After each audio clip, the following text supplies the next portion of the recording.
কমিশনের সহসভাপতি doctor professor Ali Riaz তিনি ধারাবাহিক আলোচনা করে গেছেন। আজকে আবার সভাপতি নিজে উপস্থিত থেকে সভাকে সমৃদ্ধ করেছেন। ঐক্যমত্য কমিশন দায়িত্ব গ্রহণের পর জাতির কাছে প্রতিশ্রুতি দিয়েছিলেন সংস্কার করবেন, গণহত্যার বিচার করবেন। যেমনটি আদালতে 3 জন যদি বেঞ্চে থাকে, একজন দ্বিমত করলে কিন্তু রায় হয়ে যায়, আরেকজনেরটা অপিনিয়ন বা মতামত হিসেবে গণ্য হয়। এটার নামে হচ্ছে নোট অফ ডিসেন্ট। সুশাসন, ন্যায় বিচার, গণতন্ত্র, জবাবদিহিতামূলক জনকল্যাণমুখী একটি রাষ্ট্র কায়েম হবে।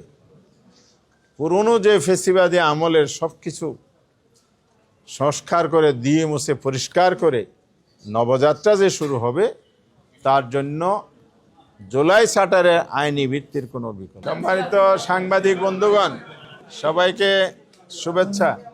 আজকে আমরা সবাই জানি, আপনারাও জানেন, ঐক্যমত্য কমিশনের জুলাই সনদ বাস্তবায়নের উপায় এই বিষয়ের উপর আলোচনার জন্যই গত বৃহস্পতিবার যে আলোচনাটা শুরু হয়েছিল, সেটার অসমাপ্ত আলোচনাটা সমাপ্ত করার জন্যে আজকে আয়োজনটা ছিল।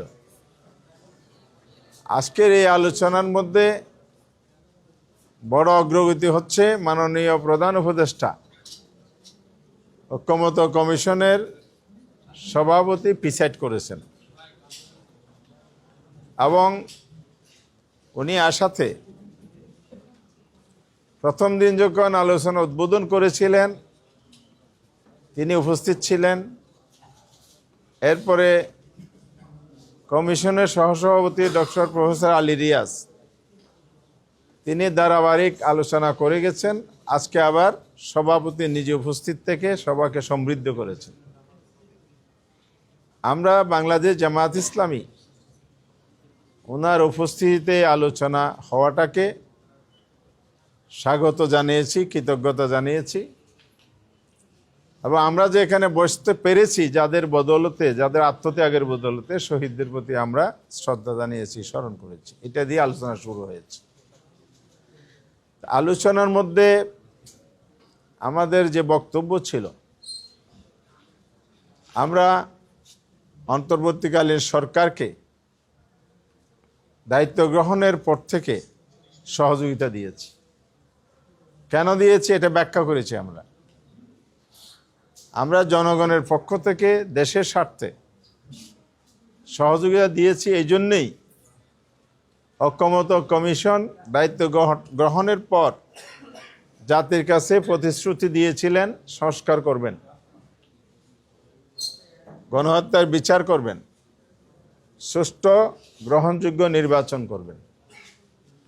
এটাই ছিল এই বিপ্লব বা গণঅভ্যুত্থানের আকাঙ্ক্ষা। সে কমিটমেন্ট এবং আকাঙ্ক্ষা মিলে গেছে। আমরা জনগণের স্বার্থে পাশে দাঁড়িয়েছি, সহায়তা করে আসছি। আমরা বলেছি আজকের এই দিনেও আমরা একই প্রত্যাশা ব্যক্ত করছি যে আমরা যে সহায়তা অতীতে দিয়েছি, আজকেও দিচ্ছি, আগামীতেও দেব। সেটা যদি বিপ্লবের আকাঙ্ক্ষা বাস্তবায়নের জন্যই সরকার কাজ করে। এখন ঐক্যমত্য কমিশন 2 পর্বে যে আলোচনায় 84টি বিষয়ে ঐক্যমত হয়েছে বা পৌঁছতে পেরেছে, ডিসেন্ট সহ। ডিসেন্ট সহ যদি ঐক্যমত হয় তাহলে এটা একটা ঐক্যমত। যেমনটি আদালতে 3 জন যদি বেঞ্চে থাকে, একজন দ্বিমত করলে কিন্তু রায় হয়ে যায়, আরেকজনেরটা অপিনিয়ন বা মতামত হিসেবে গণ্য হয়। এটার নামে হচ্ছে নোট অফ ডিসেন্ট। তো আমরা সেই দৃষ্টিকোণ থেকে তুলে ধরেছি, অর্থাৎ এটা বুঝিয়েছি যে জুলাই চার্টারটা কিন্তু 84টা বিষয় আমরা সবাই এক হয়েছি। সুতরাং জুলাই চার্টার প্রণয়নের ক্ষেত্রে আর কোনো ব্যারিয়ার নাই, এখানে আলোচনারও কিছু নাই। আলোচনার জায়গা হচ্ছে এটা কীভাবে বাস্তবায়ন হবে। বাস্তবায়নের ক্ষেত্রে আমরা বলেছি এটা স্বাক্ষরিত হবে, স্বাক্ষরিত হওয়ার এটা রাষ্ট্রীয় দলিল হিসাবে স্বীকৃত হবে। যদি এটা আইনি প্রক্রিয়া না আসে তাহলে স্টেট এভিডেন্স হিসাবে, ডকুমেন্ট হিসাবে এটা স্বীকৃতি পায় না। তাহলে আমরা যে আগামী দিনের বাংলাদেশ গড়ার স্বপ্ন দেখছি, সুশাসন, ন্যায় বিচার, গণতন্ত্র, জবাবদিহিতামূলক জনকল্যাণমুখী একটি রাষ্ট্র কায়েম হবে, পুরনো যে ফেসিবাদী আমলের সব কিছু সংস্কার করে দিয়ে মুছে পরিষ্কার করে নবযাত্রা যে শুরু হবে, তার জন্য জুলাই চার্টারের আইনি ভিত্তির কোনো বিকল্প নেই। এখন ওয়ে কি, আইনি ভিত্তিটা কীভাবে হবে? আমরা বলেছি লিখিতভাবে, আজকেও আমরা মৌখিকে ব্যাখ্যা করেছি। আমরা বলেছি এটা হতে হবে একটা শক্তিশালী আইনি ভিত্তি, যাতে পরবর্তী এটা চ্যালেঞ্জের মুখে না পড়ে, চ্যালেঞ্জ করে এটাকে আবার রহিত করার সুযোগ না পায়। বাংলাদেশে এই ধরনের ইতিহাস আছে, অনেক বিষয়ে আইন হয়েছে, আবার এগুলো চ্যালেঞ্জ হয়েছে, রহিত হয়েছে, এমনকি কনস্টিটিউশনাল অ্যামেন্ডমেন্টও কিন্তু রহিত হয়েছে। ষোড়শ সংশোধনী সাম্প্রতিককালে যেটা হয়েছে, এটা কিন্তু পার্লামেন্টের সংশোধনী, সেটাও কিন্তু বাতিল হয়ে গেল। তাহলে আমরা এমন একটা কাজ করতে চাই আইনগতভাবে, যেটা কোথাও চ্যালেঞ্জ হলে টিকবে না। সেটার ওয়ে হচ্ছে কনস্টিটিউশন অর্ডার, কনস্টিটিউশনাল না, কনস্টিটিউশন অর্ডার। ভালো করে খেয়াল করবেন, এটা সংবিধান আদেশ। কনস্টিটিউশনাল তো সংবিধানের ভিতরে ব্যাখ্যা করার সুযোগ আছে। যেহেতু বাংলাদেশের সংবিধান গণ অভ্যুত্থানের প্রেক্ষিতে যে সরকার গঠন হয়েছে, সেটা সাংবিধানিক প্রসেস হয়েছে, এবারে বিতর্ক আছে। তাহলে একটা দুর্বলতা এখানে আছে। অর্ডার শিটটা আপনারা নিশ্চয় পেয়েছেন। অর্ডার তো না, এটা অ্যাডভাইজার। অ্যাডভাইজ যেটা করেছে আমাদের অ্যাটর্নি জেনারেলের ওপিনিয়নের প্রেক্ষিতে সুপ্রিম কোর্ট, এটা কোনো আইনি ভিত্তি রচিত হয়েছে বলে অনেকেই মনে করে না। এটা একটা সাজেশন, একটা সাজেশনকে লিগ্যাল বেস ধরা, সেই ভিত্তিতে একটা সরকার গঠন করা, এটা অনেকেই ভুল বলছে। লিগ্যাল এক্সপার্ট ওপিনিয়নে এটা ভুল বলে মতামত এসেছে। তাহলে এই ধরনের আরেকটা ভুলের পথে আগানো যাবে না। সংবিধানের 106 অনুচ্ছেদের বলে যেটা বলা হচ্ছে, এটা আগেও একটা ভুল পদক্ষেপ ছিল বলে অনেকেই মনে করে লিগ্যাল এক্সপার্টরা, এবং এখনও একই লাইনে যদি আমরা হাঁটি তাহলে আবার এটা চ্যালেঞ্জে পড়বে। তাহলে আমরা কি সারা জীবনে এই ক্রাইসিসে ভুগবো? সারা জীবনে আমরা রক্ত দেব, জীবন দেব? আমরা কি বারবার এরকম একটা ফেসিবাদের উত্থানের একটা পথ উন্মুক্ত রেখে আবার ফেসিবাদকে ফিরিয়ে আনার জন্য অবকাশ তৈরি করে রেখে যাওয়ার জন্য সংস্কার করছি? অবশ্যই নয়। সেই জন্য সংবিধান অর্ডার 2025 নামে যদি অর্ডারটা জারি হয়, এটা কোথাও চ্যালেঞ্জ করার সুযোগ নাই, এবং এটাই আইনগতভাবে শক্তিশালী একটা অবস্থান। অতীতে এগুলোর অনেক উদাহরণ আপনাদের সামনে আমরা দিয়েছি। 70 সালের এলএফুর কথা বলেছি, 77 সালেরটা বলেছি, 91-এর যে সংসদীয় পদ্ধতির পুনর্বর্তন, প্রেসিডেন্ট সিস্টেম যেটা বাতিল করা হলো, এই সব বিষয়ে রেফারেন্স অনেক আছে। এটার চাইতে আরও শক্তিশালী অর্ডার এটা হবে, কারণ আর্টিকেল 7-এ যে জনগণের পরম অভিপ্রায়ের কথা বলা আছে, তার ভিত্তিতে যদি এই কনস্টিটিউশন অর্ডারটা যদি হয়, এটা সবচেয়ে শক্তিশালী হবে। এরপরে আমরা বলেছি সরকার এটা করার পরে এটাকে আরও শক্তিশালী করতে পারে, মানে শক্তির উপর শক্তি, জোরের উপর জোর হবে যদি এটাকে আবার রেফারেন্ডামে দেয়া হয়। বাংলাদেশে 3বার রেফারেন্ডাম হয়েছে, এগুলো আপনারা জানেন। সে একই রেফারেন্সে আমরা রেফারেন্ডামে যাই, তাহলে আর বিন্দু পরিমাণও সিদ্ধ ও মুক্ত থাকার সুযোগ এখানে নাই। আইনি চ্যালেঞ্জ বা অন্য কোনোভাবে চ্যালেঞ্জ করার সুযোগ আর থাকবে না। আমরা এই প্রস্তাবটা দিয়েছি। এবারে দ্বিমত যদি থাকে, ঐক্যমত কমিশন গঠিত হয়েছে তো ঐক্যমতে আনার জন্য, তো ঐক্যমত্য কমিশন এটা আলোচনা কন্টিনিউ করে সবাইকে একমত করতে পারে, কাছাকাছি আনতে পারে। যেমন 84টা তো হয়েছে ঐক্যমত, একই প্রক্রিয়া এখনও বাস্তবায়ন প্রক্রিয়ার মধ্যে ঐক্যমতে আসতে পারে। সরকার নিতে পারে, সরকারে একটা পদক্ষেপ নিতে পারে। লিগ্যাল এক্সপার্ট ওপিনিয়ন ওরা নিয়েছেন, সেখানে বেটার অ্যান্ড বেটার, সবচাইতে উত্তম যেটা আমরা যেটা বলেছি সেই অপিনিয়নটা ওখান থেকেও আসছে। গভর্নমেন্টের এক্সপার্ট কমিটি কিন্তু এই ওপিনিয়ন দিয়েছে, কনস্টিটিউশন অর্ডার যেটা আছে সেটা দিয়েছেন ওনারা।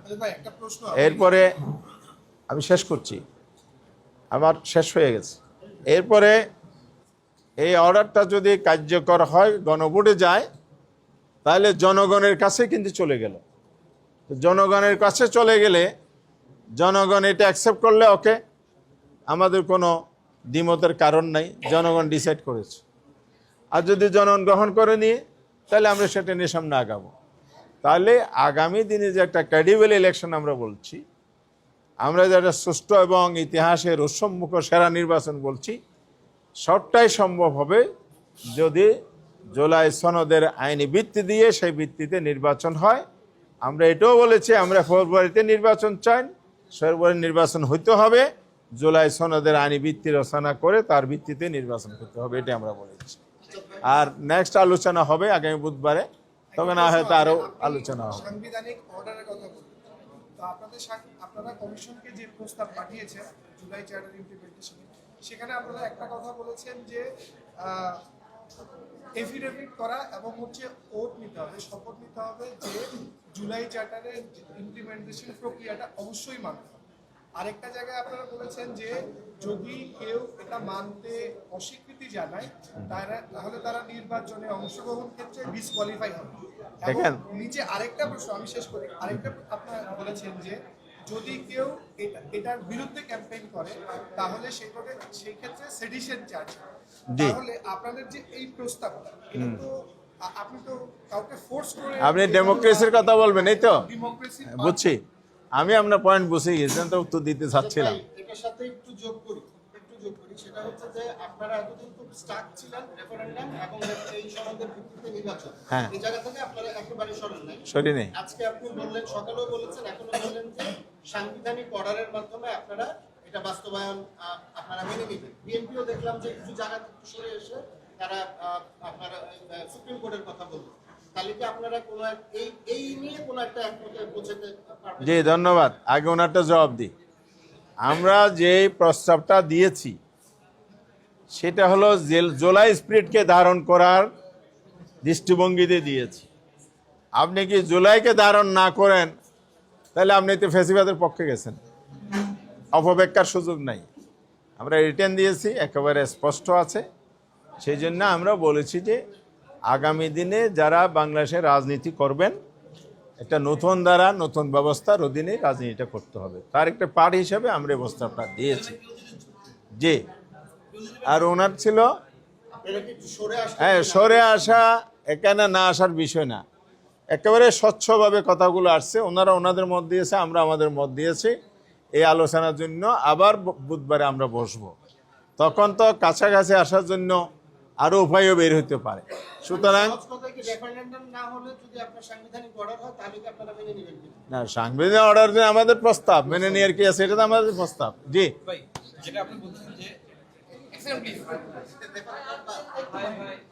না, বাদ বলি নাই তো, দুটাই। জুলাই সনদ যদি না মানে, এটা তো রাজনৈতিক দৃষ্টিভঙ্গির বিষয়। এইজন্য কাউকে কি রাজনীতি থেকে ডিসকোয়ালিফাই, জুলাই সনদ এখন রাজনৈতিক দৃষ্টিভঙ্গি নয়, তাহলে এটার জন্য এটা গণ আকাঙ্ক্ষা। এটাকে কাউকে রাষ্ট্রদ্রোহী বলা যায় কিনা? আচ্ছা, তাহলে সেই ক্ষেত্রে আরেকটা বিতর্ক আসবে যে 71 মানবে না, সে কিভাবে ইলেকশন করবে? তো এই ক্ষেত্রে তো এফিডেভিট নিতে হবে। শুনেন, আমরা একটা ফেসিবাদের দিকে ফিরে যাচ্ছি না? আচ্ছা, মানতেই হবে কাউকে জোর করার, আমরা মানতে হবে বলতে বাংলাদেশের আইনানুগ প্রক্রিয়া, সাংবিধানিক প্রসেসে পলিটিক্স করি আসছি আমরা। দেশটা 72-এর সংবিধান দ্বারা চলেছে, অ্যামেন্ডমেন্ট হয়েছে নানাভাবে।